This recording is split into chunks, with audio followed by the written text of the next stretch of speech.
दोस्तों नमस्कार, राधे राधे। आज मैं आपको गाय के महत्व और गाय से होने वाले फ़ायदे के बारे में कुछ बातें बताना चाहता हूँ।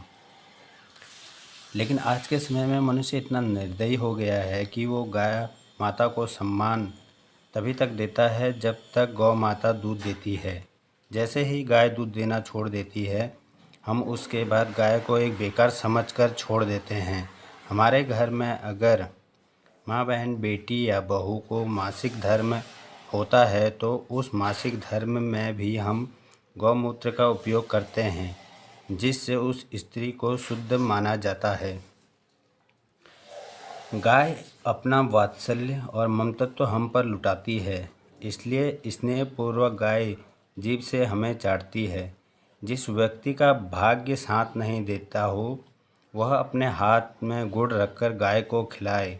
गाय की जीभ से हथेली चाटने पर भाग्य जग जाता है।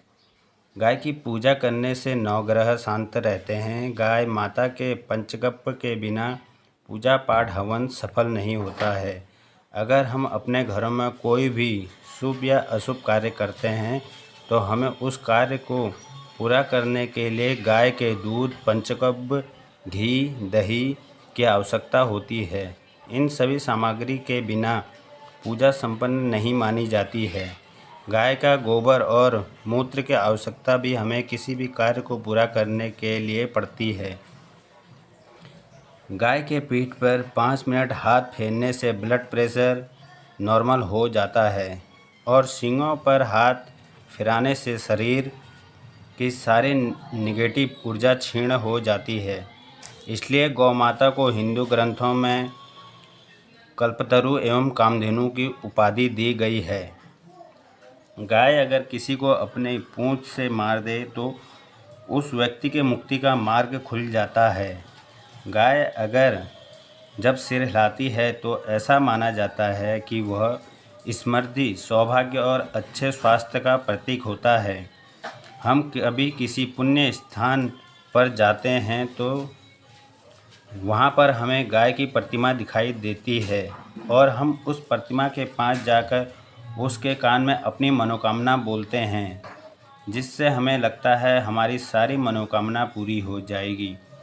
लेकिन सत्य तो यह है कि हम उस मूर्ति पर विश्वास करते हैं, लेकिन जो हमारे सामने साक्षात सत्य है, गौ माता, उससे हम घृणा करते हैं। तो ऐसा दिखावा करने से क्या फ़ायदा। हमें अपनी मनोकामना मांगनी है तो साक्षात गौ माता से मांगनी चाहिए। अगर हम साक्षात गौ माता से अपनी किसी भी मनोकामना को मांगते हैं तो शायद गौ माता हमारी सारी मनोकामना पूर्ण कर दे। गाय की सेवा करने से, गाय को घास देने से, गाय को खाना देने से हमें खुद भी एक खुशी महसूस होती है और उससे गौ माता की सेवा काफ़ी अच्छी तरह से हो जाती है। हमें कभी भी गौ माता का तिरस्कार नहीं करना चाहिए। हमेशा गायों का आदर करना चाहिए और लोगों को प्रेरित करते रहना चाहिए कि गौ सेवा से क्या क्या लाभ होता है। सनातन धर्म में सबसे बड़ा धर्म हिंदू धर्म माना गया है।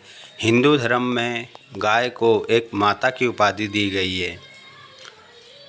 जैसे अपनी माँ होती है, उसी तरह गाय को भी एक माता का दर्जा दिया गया है। जैसे हम अपने बच्चों, यानी जब हम छोटे बच्चे होते हैं तो हमारा भरण पोषण हमारी माँ के दूध से होता है। माँ के दूध के बाद एक हमारा भरण पोषण करने वाली गौ माता ही होती है। गौ माता के दूध में 14 प्रकार के मिनरल्स होते हैं जो हमारे शरीर में ऊर्जा, शक्ति, कई प्रकार के रोगों को दूर करने के काम आता है। पुराणों में माना गया है कि गाय से उत्पन्न होने वाले, चाहे वो उसका मूत्र हो, गोबर हो या दूध हो, कोई भी चीज़ हो, उसका उपयोग कई रोगों के निवारण के लिए कई पूजा पाठ में करते हैं, जिससे वो कार्य संपन्न होता है। हमें गाय को जितना हो सके उतना आदर देना चाहिए। जब हम अपनी माँ को आदर देंगे तो गाय को भी उतना ही आदर देना चाहिए। जैसे हमारी माँ है, वैसे ही गौ माता को भी हम माँ ही मानते हैं। इसलिए आप लोगों से विनम्र निवेदन है कि गौ माता का हमेशा आदर करें, कभी उसका तिरस्कार न करें। आजकल क्या है, लोग गाय को पालते हैं, जब गाय बूढ़ी हो जाती है तो उसे रोड पर छोड़ देते हैं, जिससे कई जगह एक्सीडेंट होते हैं। उससे मनुष्य की भी हानि होती है और गौ माता के शरीर को भी नुकसान पहुंचता है या फिर उसकी मृत्यु हो जाती है। जो रोड पर वैसे ही पड़ी रहती है, उस पर कीड़े लगते हैं। इसका मतलब ये है कि अगर हम गौ माता की सेवा नहीं कर पा रहे हैं, तो जिस तरह हम गौ माता को इज्जत दे रहे हैं, उसी प्रकार हम अपने घर में अपनी माँ को भी इज्जत देते होंगे। यानी जब माँ भी बूढ़ी हो जाएगी तो हम उसका भी आदर करना भूल जाएंगे। इसलिए जितना आदर आप गौ माता का करते हैं, अपनी माता का करते हैं, तो दोनों को समान ही आदर देना चाहिए। आजकल राजनीति में भी बड़ा खेल है। राजनीति में गौ माता को तभी पूजा जाता है जब किसी नेता को अपने वोट मांगने होते हैं। जैसे ही वह नेता अपनी पद्धति पर आ जाता है तो उसके बाद वो गौ माता को भूल जाता है, क्योंकि उसका एक जरिया है कि वो गौ माता के सहारे अपने वोट पा सकें और पद्धति पा सकें। इसलिए आप लोगों से विनम्र निवेदन है कि कृपया सब लोग एक साथ होकर गौ माता की रक्षा करें। जितनी हम गौ माता की सेवा करेंगे, हमें उतनी सुख समृद्धि, हमारे घर में शांति, हमारे हर कार्य पूरे होंगे। गरुड़ पुराण में कहा गया है कि मनुष्य जब मरता है तो उसका किसी प्रकार से अगर तारण नहीं हो पाता तो गौ माता के द्वारा ही उसका तारण होता है।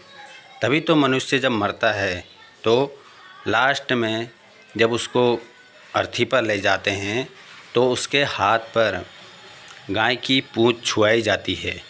गाय की पूँछ छुआने से उसका भला होता है।